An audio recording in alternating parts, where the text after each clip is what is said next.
Hello guys வாங்க இன்னைக்கு மால்தீஸோட ஒரு ஃபேமஸான ட்ரெடிஷ்னல் டிஷ் ஒரு குழி போகிபா எப்படி பண்ணுறதுன்னு பார்ப்போம். அதுக்கு தேவையான இன்க்ரீடியன்ட் நான் இப்போ உங்களுக்கு ஷோ பண்ணுறேன். சாப்டு ஆனியன், சாப்டு கரி லீவ்ஸ், சாப்டு சில்லி, அதுக்கு தேவையான ஒரு 2-3 லெமன் ஜூஸ், அதுக்கப்புறமா கிரேட்டட் கோகோனட்.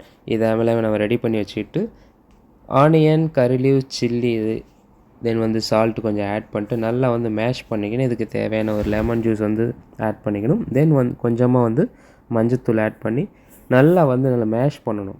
அந்த ஜூஸ்லாம் வர அளவுக்கு மேஷ் பண்ணணும். தென் அதுக்கு நம்ம கிரேட் பண்ணி வச்சுருக்கிற கோகோனட் இதில் ஆட் பண்ணி நல்ல கோகோனட் மில்க்கு வெளியே வர அளவுக்கு நல்லா மேஷ் பண்ணிவிட்டு அதுக்கு தேவையான ஒரு டின் டியூனா ஆட் பண்ணி நல்லா மிக்ஸ் பண்ணிக்கணும். தென் ஒரு 1/2 kg ரைஸ் ஃப்ளார் போட்டு மிக்ஸ் பண்ணி இதெல்லாம் கொஞ்சம் ஃப்ளஃபியாக வரதுக்காக கொஞ்சம் வாட்டர் ஆட் பண்ணணும், ஒரு 1/2 லிட்டர்.